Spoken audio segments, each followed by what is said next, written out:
Hola, habitantes de las sombras. Soy Dante, y estoy feliz de tenerlos aquí, listos para otra historia que les helará la sangre. Antes de empezar, dejen en los comentarios de qué país me ven y a qué hora ven este relato. Y si aún no lo han hecho, suscríbanse y activen la campanita para no perderse ninguna de las historias que les traigo cada día. Ahora, prepárense, porque lo que viene les hará mirar 2 veces cada sombra en su habitación. Todo empezó hace 8 años, cuando conocí a Arturo. Yo tenía 36, él 49. Nos conocimos en una fiesta patronal en Guanajuato. Era viudo desde hacía 3 años, y yo, divorciada sin hijos. Tenía el rostro cansado de un hombre que ha vivido demasiado rápido, pero cuando me miró, sentí que era el único hombre que alguna vez podría entenderme. Empezamos a salir, y a los 5 meses me pidió que me fuera a vivir con él. Yo no lo dudé. Arturo vivía en una casa de 2 pisos en las afueras de un pueblo llamado San Felipe Torres Mochas. Un sitio de esos donde todo el mundo se conoce, donde las calles son de piedra y la gente aún deja las puertas abiertas. Pero también era un lugar de rumores, de supersticiones y de secretos. Su casa estaba en una zona algo apartada, rodeada de nopales y silencio. Allí también vivía su hijo, Sebastián. Tenía 17 años. La primera vez que lo vi, lo sentí en el estómago. Como si algo caliente se me hubiera metido por la boca y bajara quemando todo a su paso. Sebastián era alto, flaco, con el cabello largo hasta el cuello, negro como la noche. Tenía la mirada oscura, casi desafiante. No me habló durante la cena, solo me miró de reojo, como si yo fuera una amenaza. Pero no era odio lo que vi en sus ojos. Era algo más, curioso. Y eso me obsesionó. Los primeros meses fueron incómodos. Sebastián evitaba hablarme, apenas me saludaba. Yo, por mi parte, trataba de no demostrar lo que sentía. Me escondía tras la rutina, preparar la comida, limpiar la casa, lavar su ropa. A veces encontraba su ropa interior en la canasta y me la quedaba entre las manos unos segundos más de lo normal. No podía evitarlo. Empecé a soñar con él. Soñaba que venía a mi habitación en la madrugada y se acostaba a mi lado. Soñaba que me besaba, que me decía que también me deseaba. Y cuando despertaba, me odiaba por lo que era. Intenté alejarme. Una noche le dije a Arturo que necesitaba espacio, que quizá me iría un tiempo a casa de mi hermana. Pero Arturo me abrazó y me dijo que desde que yo había llegado, Sebastián estaba más tranquilo, menos rebelde. «Creo que le haces bien», me dijo. Y esa frase me hizo quedarme. Fue una tarde de julio cuando ocurrió el primer incidente. Sebastián había llegado de entrenar fútbol, sudado, con la camiseta pegada al cuerpo. Se metió a bañar y dejó la puerta del baño entreabierta. Yo pasé por el pasillo y vi, por un segundo, el vapor salir y su silueta a contraluz. Sentí un vértigo que me hizo apoyar la mano contra la pared. Esa noche me metí a su cuarto cuando él dormía. Solo lo miré. Dormía con el torso descubierto, respirando profundo, los labios entreabiertos. Me acerqué tanto que sentí su aliento en mi cara. Y entonces, sin querer, pisé una de sus botas. Él despertó, y yo salí corriendo como una ladrona. A la mañana siguiente, no bajó a desayunar. Estuvo encerrado todo el día en su cuarto.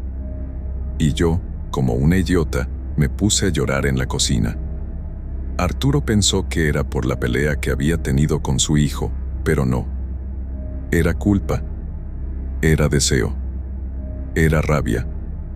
Fue entonces cuando conocí a Doña Milagros. La gente en el pueblo decía que era bruja. Nadie se atrevía a decirlo en voz alta, pero todos lo sabían.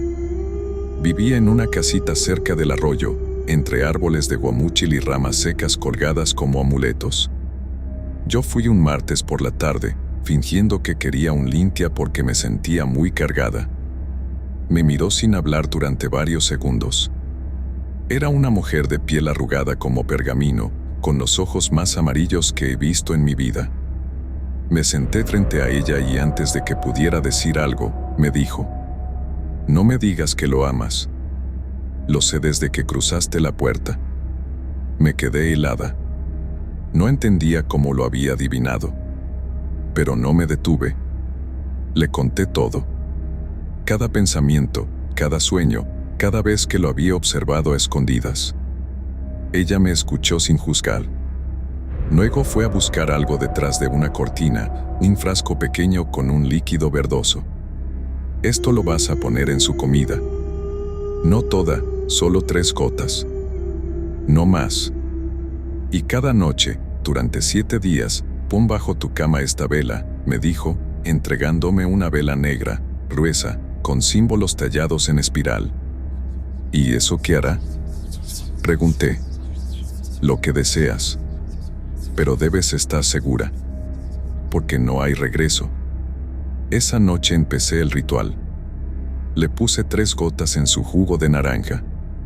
Y por la noche, encendí la vela bajo mi cama.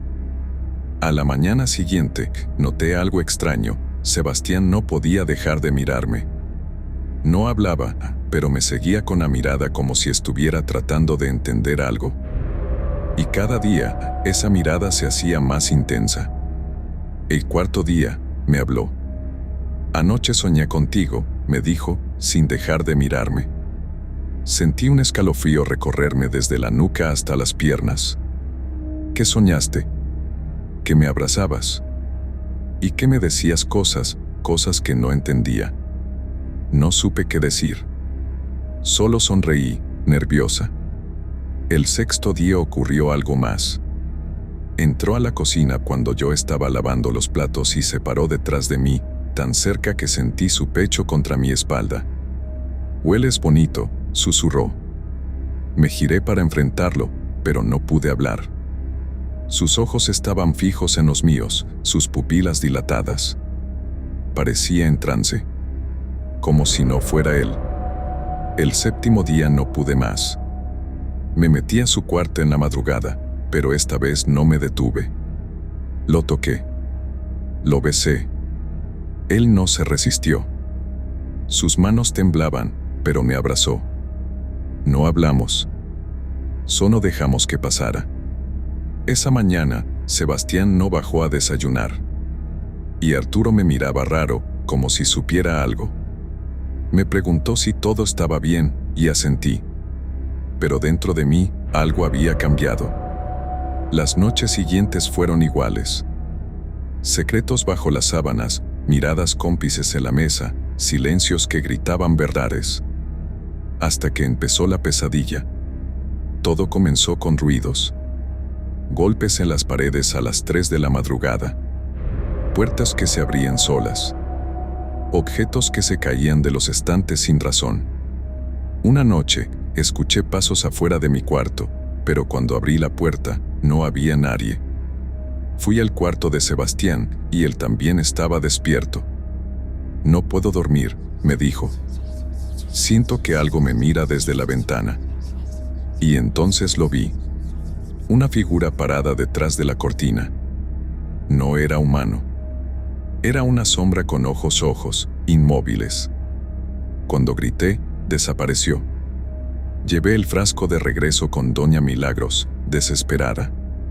«Te dije que no hay regreso», me dijo, mientras se volvía unas llamas en un cuenco de barro. «Pero, ¿qué es eso que vimos?». «Él no estaba solo», dijo, sin mirarme. «Los espíritus que invocaste también se enamoraron de él». Sus palabras me dejaron muda. No entendía cómo algo tan aparentemente simple como un frasco con gotas y una vela podía haber abierto puertas tan oscuras. Pero ya no podía deshacer lo hecho. Yo había llamado a algo. A alguien. Y ahora eso estaba aquí, con nosotros, alimentándose de nuestra culpa y del amor enfermo que yo había provocado. Las cosas en la casa empeoraron. Arturo se enfermó. De la noche a la mañana, empezó a tener dolores de cabeza intensos, vómitos, alucinaciones. Lo llevamos al médico, pero no encontraron nada. Puede ser estrés o una infección rara, dijeron. Pero yo sabía. Yo sentía que algo dentro de la casa lo estaba consumiendo, como si fuera un estorbo. Como si lo quisieran fuera del camino. Y en cierto modo, yo también. Me avergüenza admitirlo, pero una parte de mí lo deseaba. Quería a Sebastián solo para mí. Ya no pensaba en él como mi hijastro. Lo veía como mi amante, mi destino y mi castigo. Una noche, mientras Arturo dormía en la habitación con un paño mojado sobre la frente, Sebastián y yo nos escondimos en el cobertizo. La madera crujía con cada movimiento, el olor a humedad y tierra vieja llenaba el aire, pero no nos importaba. Era nuestro lugar secreto. Fue allí donde me dijo algo que me heló la sangre. «Siento que ya no soy yo», susurró, acariciando mi cara. «Hay momentos en los que no puedo recordar lo que hice. A veces me despierto en el monte, sin saber cómo llegué ahí». Lo abracé con fuerza. No quería que me hablara de eso. No quería perderlo. Pero sabía que lo estaba perdiendo. Que algo dentro de él se estaba desmoronando. Algo que yo misma provoqué. Al día siguiente, encontré una cruz hecha con ramas atada con cabello humano debajo de su almohada. Y no era su cabello. Era mío. Volví con Milagros, furiosa, desesperada. Le grité que no me había advertido de esto. Que mi casa se estaba volviendo un infierno. Que Sebastián ya no dormía, ya no comía, que hablaba solo por las noches. Y que cada vez que lo miraba, veía en sus ojos una sombra que no era suya. Ella me miró con una calma escalofriante. «Tú no pediste amor», dijo, alzando una piedra negra, pulida. «Pediste posesión. Y eso tiene un precio». Le rogué que me ayudara a romper el hechizo. Me arrodillé frente a ella, llorando como una niña. «Solo hay una forma», dijo. «Pero no te va a gustar». Me explicó que para desatar lo que había atado, debía hacer un corte. Y ese corte solo podía hacerse con sangre. Con mi sangre o con la de él. Salí de esa casa sin responder. No podía. No quería pensar en lastimarlo. Aunque ya no había hecho, de tantas formas. Esa noche, escuché un ruido en el patio.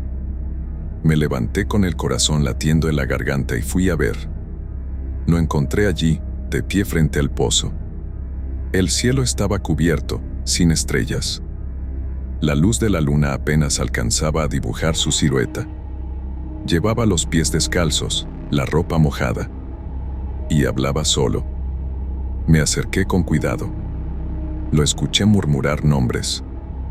Nombres que no conocía. «Sebastián», le dije, temblando. «¿Qué haces aquí?» Se giró, lento. Sus ojos no eran los suyos. Estaban negros. Completamente negros. «Ella me llama», dijo con una voz que no era su voz. «Me quiere con ella. Dice que tú ya no sirves». Retrocedí, horrorizada. De pronto, algo invisible me empujó al suelo.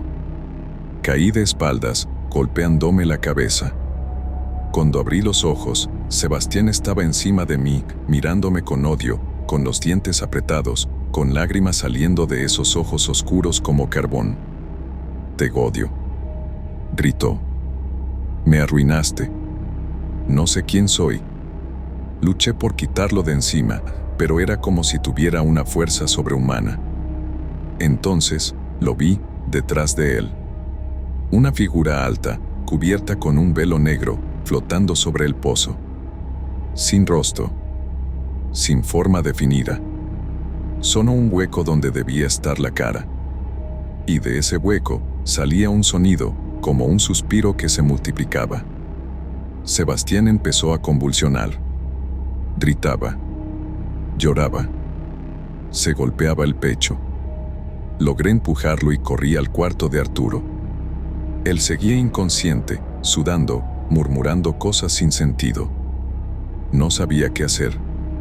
Estaba atrapada en mi propia casa con 2 hombres que amaba y que ahora estaban poseídos por algo que yo había traído. Al día siguiente, doña Milagros vino a verme. No la llamé. No sé cómo supo. Entró sin tocar, con una bolsa de cuero colgando del hombro.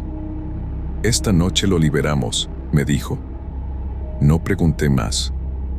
A las 11 de la noche, Milagros trazó un círculo con sal en la sala. Puso 7 velas negras, un cuenco con carbón encendido y un espejo ovalado frente a la puerta. Me pidió que trajera algo de Sebastián. Solo tenía una camiseta. Ella la quemó frente al espejo y empezó a rezar en una lengua que no entendía.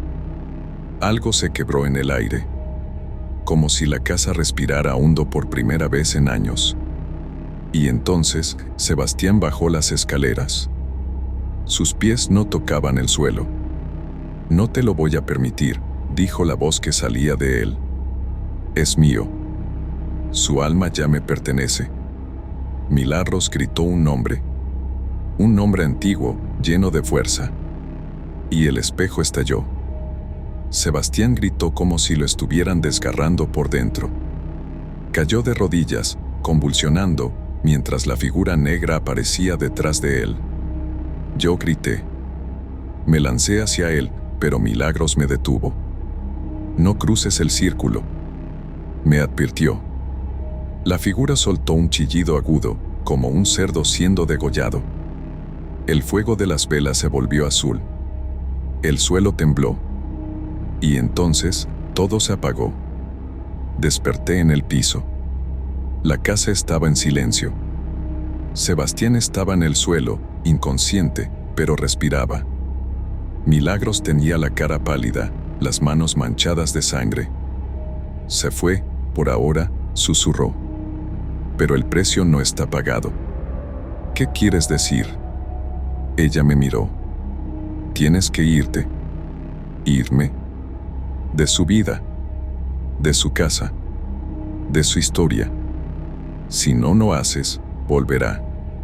Él la llamó por ti. Y ella lo quiere para siempre. Esa fue la última vez que vi a Sebastián.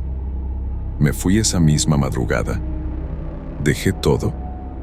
A Arturo, que seguía enfermo pero vivo. A esa casa, que desde entonces quedó maldita. Y a Sebastián, que según supe después, fue internado por episodios psicóticos. Nadie supo por qué. Nadie, excepto yo. Pasaron 3 años desde esa noche. Me mudé lejos, a un pueblo en la frontera con Guatemala, donde nadie conociera mi nombre, donde no existiera la sombra de Sebastián ni el eco de mis actos. Cambié de aspecto, de trabajo, incluso de acento. Me convertí en otra persona, una que no sabía de hechizos ni velas negras. Una mujer común, callada, sin pasado. Pero por dentro, seguía marcada. Cada noche, al cerrar los ojos, veía la figura. La mujer sin rostro. La silueta negra sobre el pozo. Y a Sebastián. Su cuerpo convulsionando. Su voz saliendo distorsionada por esa fuerza oscura que yo había invocado. Sabía que no me perdonaría nunca. Ni él, ni lo que fuera que había entrado con aquel ritual. El tiempo pasó, pero el castigo no. Una madrugada, mientras limpiaba el pequeño local donde trabajaba vendiendo ropa de segunda, escuché pasos en el techo. Era imposible. Vivía sola, en una casa baja, sin vecinos cercanos. El techo de lámina vibraba ligeramente, como si alguien caminara encima. Me paralicé. No es posible, me dije.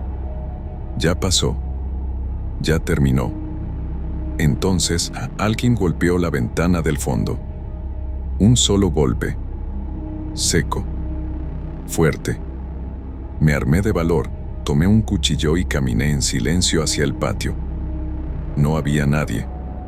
Solo encontré una pluma negra, larga, clavada en la tierra húmeda. No era de cuervo. Era más densa. Más irreal. La tomé con un trapo y la arrojé lejos. Pero esa noche, no dormí. Y a la siguiente, tampoco. Comenzaron a pasar cosas pequeñas. Objetos que desaparecían.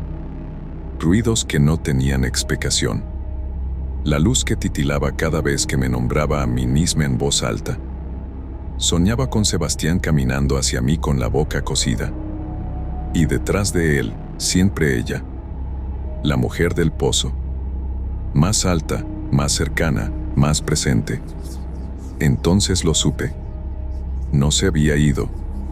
Solo estaba esperando. Un día recibí una carta sin remitente. El sobre estaba viejo, amarillento, como si hubiese sido enviado hacía años. Dentro, una nota escrita con tinta roja. Él ya no recuerda, pero yo sí. Me lo diste. Me pertenece. Pero tú no has pagado. Pronto, madrastra. El pánico me hizo vomitar. Intenté quemar la carta, pero no se consumía. Solo se ennegrecía, como si el fuego no quisiera tocarla. La enterré en el monte, bajo una cruz improvisada con 2 ramas, y recé como no lo hacía desde niña. Pero rezar ya no servía. El siguiente aviso fue peor. Desperté una mañana con la espalda ardiendo. Me dolía como si me hubiesen quemado. Frente al espejo vi las marcas, 5 líneas paralelas, como garras. No había sangre, pero la piel estaba abierta, con una precisión animal. No recordaba haber soñado. No recordaba haberme movido. Pero ahí estaban. Y algo más. En la pared del cuarto, escrita con tierra o algo aún más oscuro, una frase. Te toca mirar. A la semana siguiente, Arturo apareció en las noticias. Había desaparecido sin dejar rastro. Su padre, devastado, dio declaraciones confusas. Hablaba de gritos en la madrugada, de sombras en la casa. De un frío imposible que venía del pozo del patio. El pozo. El mismo de aquella noche. No pude evitarlo. Viajé de regreso. Volver a ese lugar fue como entrar a una herida abierta. Todo estaba igual. Las ventanas selladas con madera. Las plantas secas. El pozo cubierto con una tapa oxidada. Me quedé fuera, sin atreverme a entrar. Pero la sentía. A ella. A lo que había traído. Y a Sebastián. Vi a su padre por unos minutos. Estaba más viejo, consumido. Me miró con odio y miedo. No me dijo una palabra. Cerró la puerta en mi cara. Lo merecía. Esa noche dormí en el auto frente a la casa. A las 3 de la madrugada, desperté con el sonido del viento y de una canción. Una voz suave, infantil, cantando algo que no entendía. Venía del pozo. Salí, temblando, alumbrando con la linterna del celular. Y entonces lo vi. Un rostro. El de Sebastián. Asomado apenas desde el interior, sus ojos brillando con una luz imposible. Pero no estaba solo. Detrás de él, emergiendo del agua negra, la figura. Ella. Más clara que nunca. Vestida de blanco ahora. Su rostro, aún invisible. Pero su mano, huesuda, se posó sobre el hombro de él. Como una madre. Como una esposa. Como una dueña. Lo tengo, susurró Sebastián. Lo tengo todo. Corrí. Grité. Vomité en la orilla de la carretera. Desde esa noche, no volví a hablar con nadie. Me encerré. Cambié de país.